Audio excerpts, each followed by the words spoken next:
Yes, boys, welcome back to the channel. Right now I'm just walking. It's actually kind of chilly out. Well, not chilly, but it's probably like 65. But you know, it's been like freaking hot as nuts here recently. It's been like 90, 95 plus every day. And I've gotten used to it. So now it feels really good right here in this fine morning. It is about 7:15 in the AM. Been up and at 'em since 6. Morning bits done, you know, morning routine. Out of my steps now.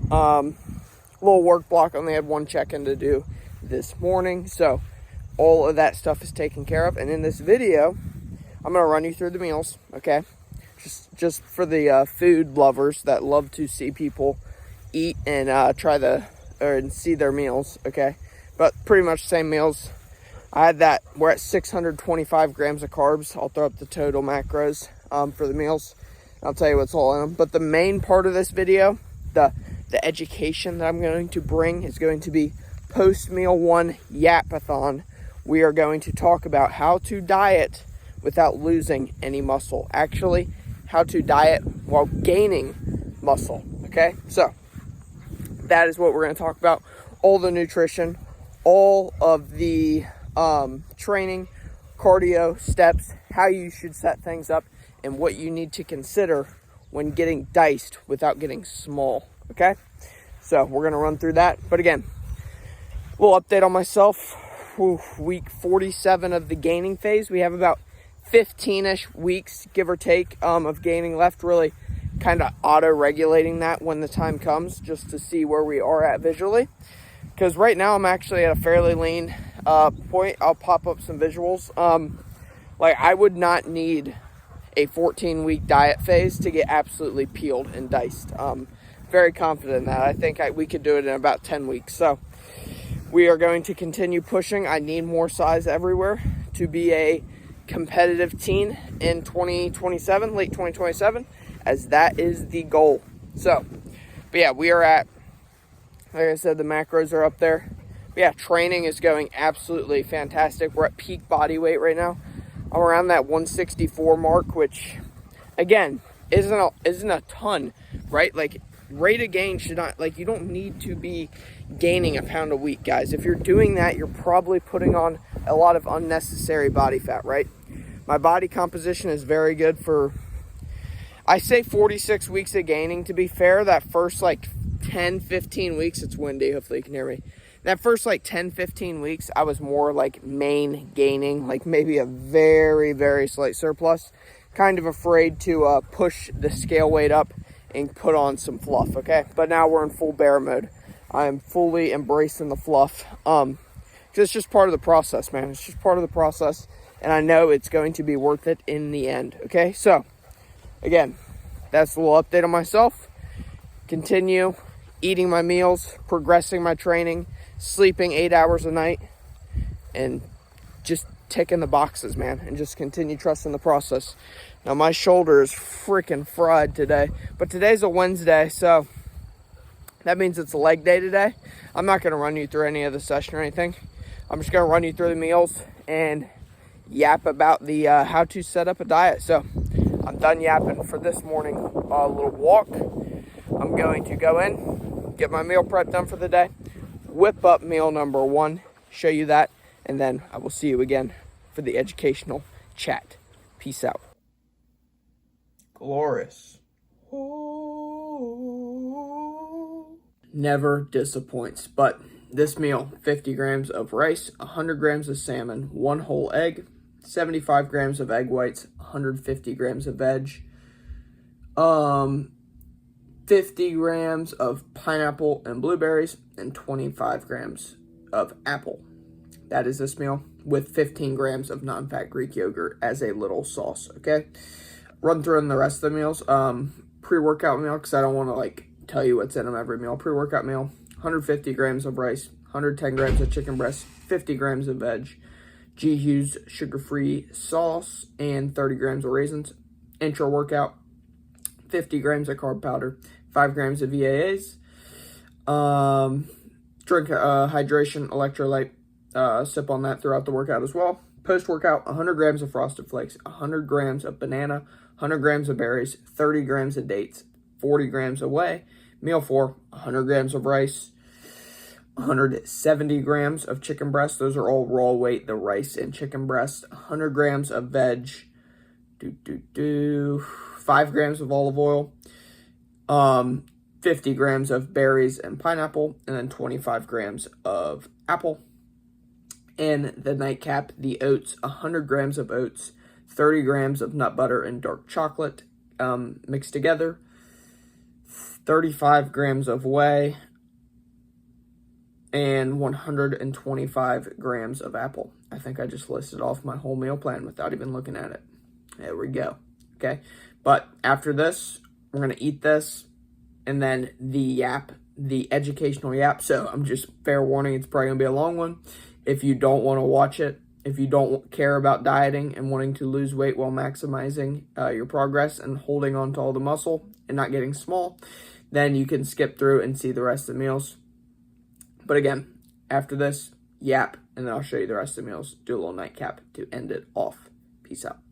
All right, fellas, meal 1 is absolutely annihilated. Destroyed it. Now, we are going to talk about how to optimize your calorie deficit, your dieting phase, to retain, hold on to all muscle tissue while losing body fat, and possibly even gaining muscle in this phase, okay? So, the first thing we're gonna need to find our maintenance calories, and we're going to need a calorie deficit. Now, that calorie deficit is going to depend on what phase you're in, what your timeline looks like, how fast you wanna lose this weight, etc., right? Are you doing a mini cut? Maybe you're just in a gaining phase, and appetite's freaking taken, it just hit a wall, right?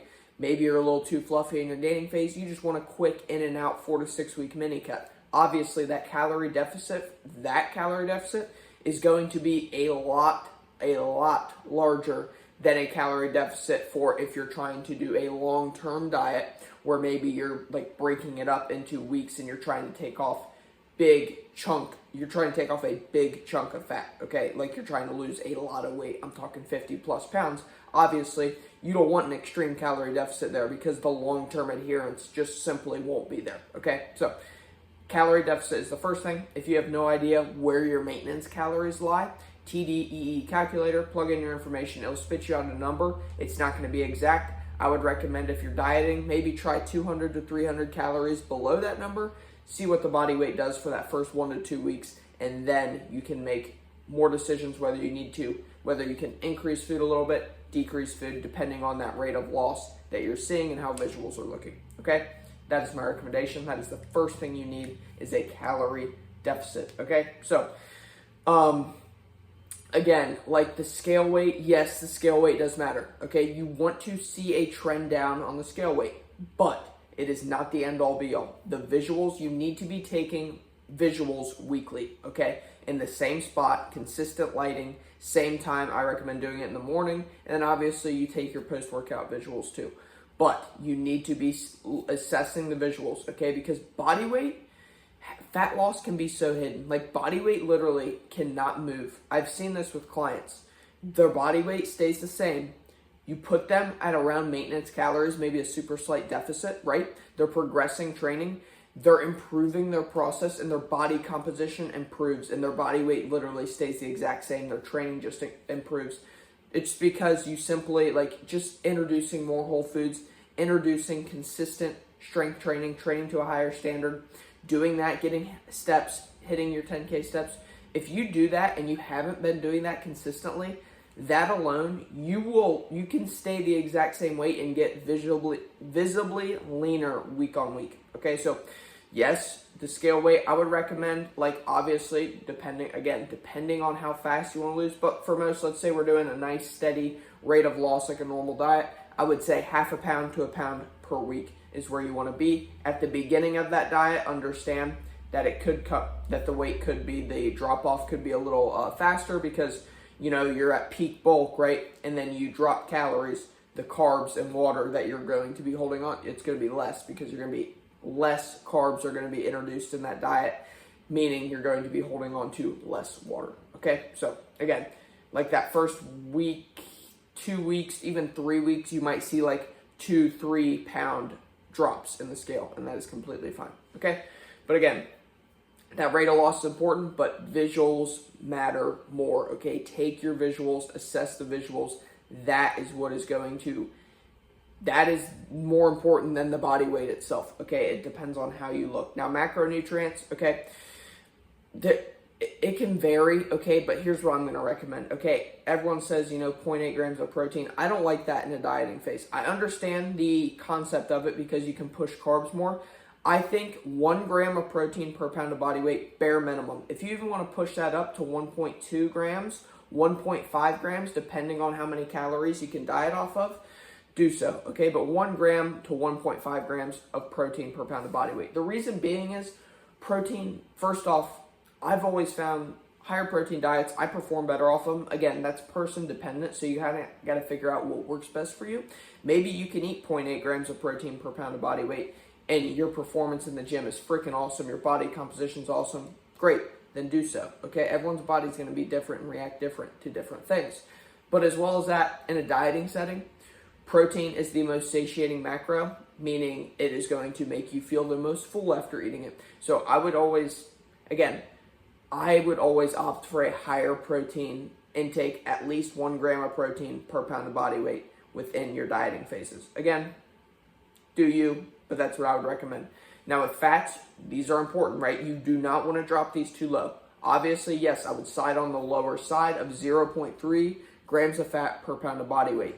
Again, you can push that up to 0.5 grams of fat per pound of body weight. Maybe if you're a female, I feel like fats are a little more important if you're a female. So like when I have female clients, I always push up their fats maybe a little bit higher than that 0.3, okay, especially in a dieting phase.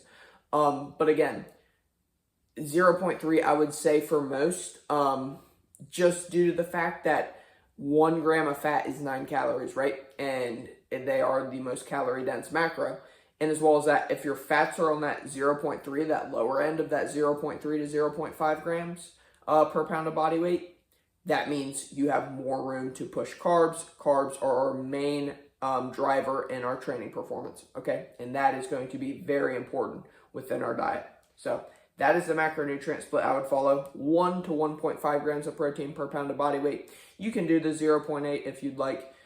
Fats, 0.3 grams to 0.5, and then backfill the rest of your calories with carbohydrates, okay? Now, when actually, eat off a meal plan. I promise you, especially in a diet, because the last thing you want to be doing is playing freaking macro Tetris on MyFitnessPal, trying to fit your macros in the day. It's going to keep you so food focused. I used to run an If It Fits Your Macros in a diet, and I literally spent so long crafting up my meals, even the morning before, I was planning out my days of eating, and I was playing literally macro Tetris. Eat off a meal plan, guys. It is so much easier. Simple as eat off a meal plan, macro match when you need to, when life events pop up, when you can't eat off the meal plan. But for the most part, eat off the meal plan, guys. It gives you more structure, better digestion, better training, less stress, less food focus, and then a diet, that is very, very important, okay? The big three, when you are creating a meal plan, long-term adherence, enjoyment, easy to prep meals. If those 3 things are nailed within your meal plan, put some time and effort into your food, right? Season your food, low-calorie sauces. If you can look forward to those meals, if you can actually enjoy your meals, eating off a meal plan is the best way to go about things. Gaining phase, dieting phase, whatever phase. Obviously, the end goal would be to run an If It Fits Your Macros probably for most. But again, if you are trying to maximize your physique progress, you need to be getting yourself on a meal plan. Simple as. And another thing I want to touch on, the Instagram reel meals will kill your diet. They will kill any phase that you're in. But if there's 84 different ingredients within your meals, it's just not realistic to be able to prep those consistently week on week and be consistent with that. So you see those Instagram reel meals, sure, they look good, they look cool, but meal prep them for more than a week and you tell me if it's still cool, okay? Drop the Instagram reel meals. They're just not realistic for people who have a very busy life, okay?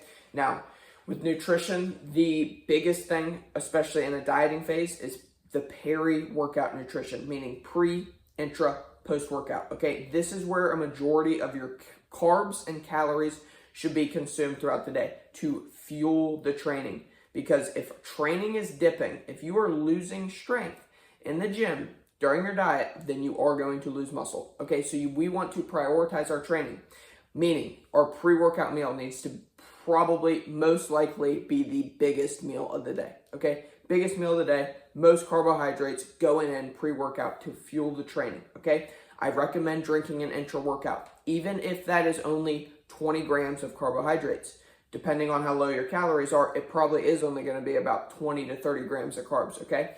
Still, you need to be drinking that intra-workout. Why? Because you want to be replenishing the glycogen you are depleting in the gym, okay? And you want to prioritize all training performance. And I promise you, if you drink an intra-workout, especially in a diet, you will end up noticing a difference in how your training performance is within the gym, okay? So a huge pre-workout meal, most your biggest carb meal of the day, no doubt about it, paired with an intra-workout. Now this post-workout meal, this is where it can vary. Depending on how many calories you have to play with, this post-workout meal can be a big carb meal too. Now, let's say you're on limited carbs, okay? And you have already front-loaded your pre-workout meal, you have your intra-workout, and now the post-workout and pre-bed meal, okay? This is where you have to make the decision. Now, I would recommend your second biggest carb meal, either being that post-workout meal, okay? Or, honestly, the post-workout carbs, yes, they're important, but they're not that important. If sleep is starting to dip, if you're getting really bad cravings, hunger at night, then I would recommend pre-workout meal, your biggest meal. Second biggest meal, might want to consider making it your pre-bed meal, okay? To prioritize that sleep, to help with cravings, because most people get their cravings at night before bed, okay? So that is how I would go about peri-workout nutrition. Obviously, if you can have a decent chunk of carbs post-workout, do so, but it's not going to be the end of the world if you do need to put more of those carbs towards your pre-bed meal. Also recommend higher fats in that pre-bed meal, satiate you longer, keep you fuller throughout the night, okay? Now, just timelines, like if you're doing a 12 to 16 week, like a 12 to 20 week, like a normal dieting phase, like a 12, 16 week cut, okay? I would recommend being aggressive with fat loss at the beginning, meaning when you are at your peak calories for your gaining phase, guys, first off, do not start a diet off of eating like sub 2,000 calories. You cannot do that. You need to go get yourself into a priming phase. You need to bump calories up to maintenance and just work on progressing your training, eating your meal plan, getting your steps in, etc. Slowly ramp up food in that phase. You'll literally get leaner while putting on muscle. I promise you, if you're in the position where you're eating like 2,200 calories and you're maintaining your weight, start slowly upping your calories week on week till you get to maintenance, progress your training, etc. I promise you, you will see your body composition improve while putting on muscle. And that means, and then once you do build up your calories, you'll have more muscle mass, and then your maintenance calories will be higher, meaning it'll be easier to diet. Okay, so do not be dieting off of 2,000 calories. Maintaining your weight off of 2,000 calories. Now, a 12 to 16 week diet phase, okay? So you're at peak calories in the off season, you're gonna wanna drop that by around 30-ish% of the calories, okay? Like, I would recommend being aggressive with fat loss at the start. Reason being, you're the most fresh, right? You are the most fresh at the beginning of that diet. Why not push for that fat loss earlier? You're not gonna lose muscle, guys. And again, at the beginning of the diet, it's gonna be a lot of water and carbs too, because you were eating, let's say you're eating 500 grams of carbs and now you're eating 320 grams of carbs, right? You're gonna lose a lot of water weight from less carbs. Now, again, I would be pretty aggressive with my fat loss here early in the diet. If you're just a normal dude, like not too high body fat percentage, doing a 12, 16 week diet, and then as you get leaner, that is when you can start controlling that rate of loss. You can start implementing those high days, those refeed days when needed. And again, that just sets you up for better training, retaining more muscle, etc. Okay? Now, if you're in the position where like you're trying to set up a big fat loss phase, like 50 plus pounds, now is when we want to be in a small calorie deficit. I would say 16 to 25 weeks. You take, after that time period, you take a 4 to 6 week diet break, up calories up to maintenance, freshen back up, and then you just continue to chunk those. So you go like 16 to 25 week diet phase, and then you take a 4 to 6 week maintenance phase, 16 to 25 week diet phase until you get to your goal, 4 to 6 week maintenance phase. Diet breaks, very important for when you are breaking up big stints of fat loss, okay? Now, that is all things pretty much nutrition. Again, this is going to be a long yap, I'm just telling you. Now, training, okay? So this makes or breaks whether you lose muscle and get small in your diet or don't, okay? Do not be a victim. Because you're eating less food, because you're in a calorie deficit, does not mean you need to be losing strength.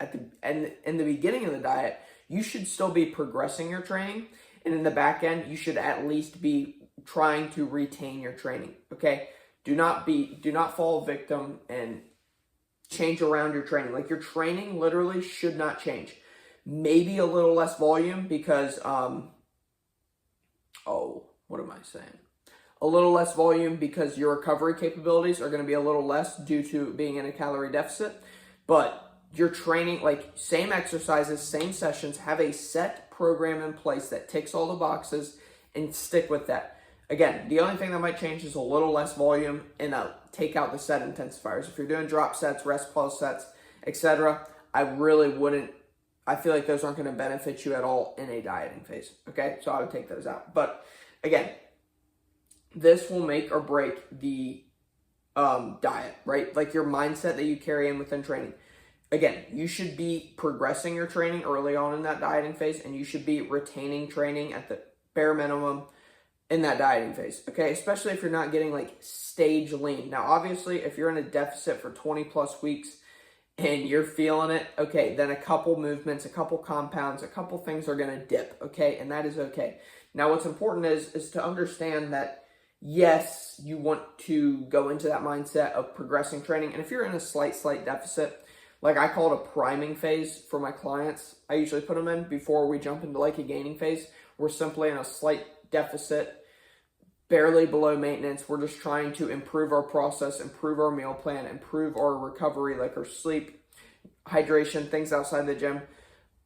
They will progress their training within that phase, okay? No doubt about it when you're in a super slight deficit like that. Now, let's say that you have dropped 30 to 40 pounds, okay? And you, at that point, mass does move mass, okay? And you have to understand that if some movements are starting to take a hit, what you don't want to do is try so hard to hold on to those numbers to the point where you are chopping and changing your form, changing execution to hold on to those numbers.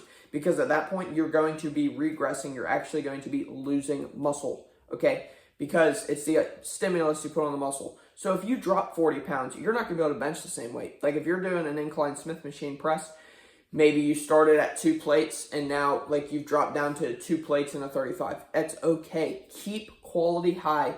Put quality stimulus on the muscle. Take the sets to failure. I promise you, you will not lose muscle if you're doing that. Again, don't be a victim and go into the mindset. If you're losing strength within the first 2 to 3 weeks of your diet, then you will end up losing muscle in that phase. But if you've dropped 40 pounds and you lost a little strength on some compounds, it's okay. Keep quality high.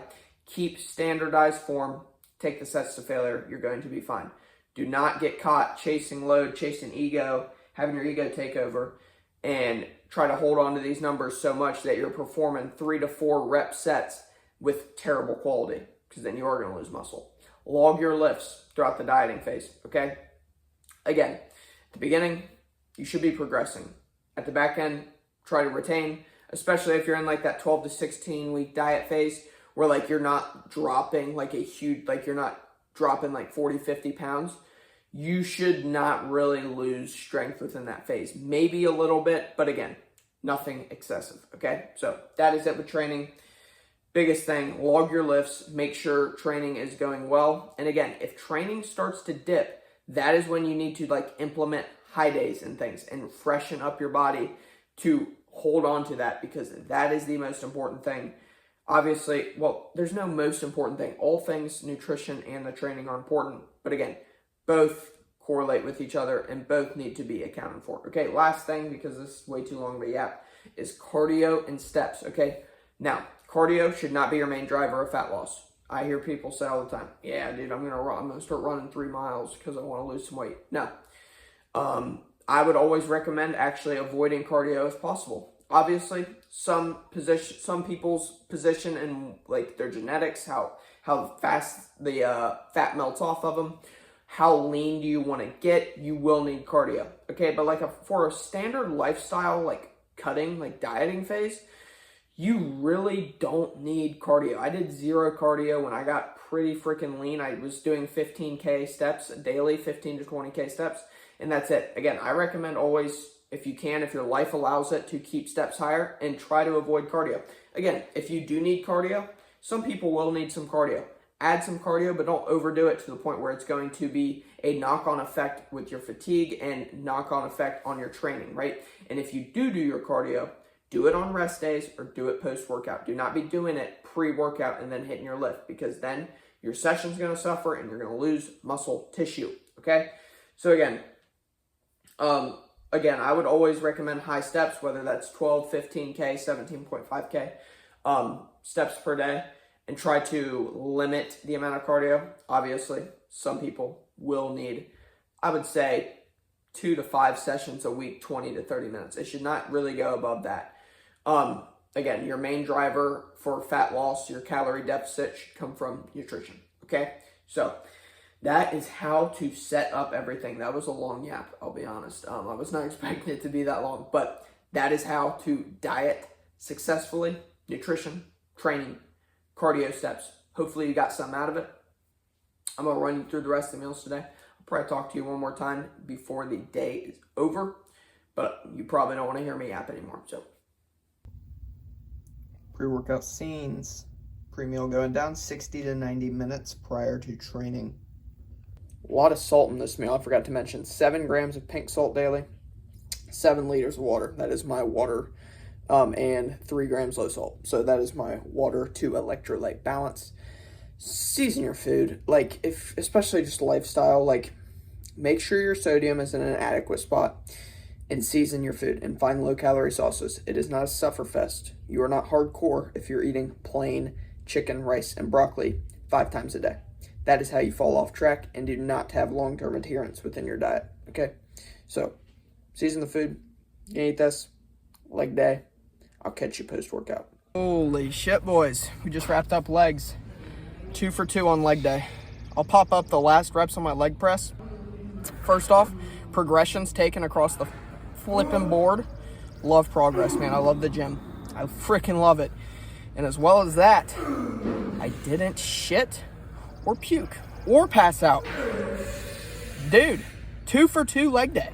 Progressions and no harm done, right?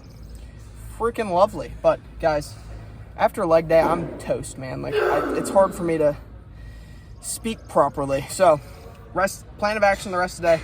I'll show you videos of the meals. Like I said, it's my Frosted Flakes post-workout. If you're even still here, this is a long video. If you're still here, you're a real one, and I want you to comment something.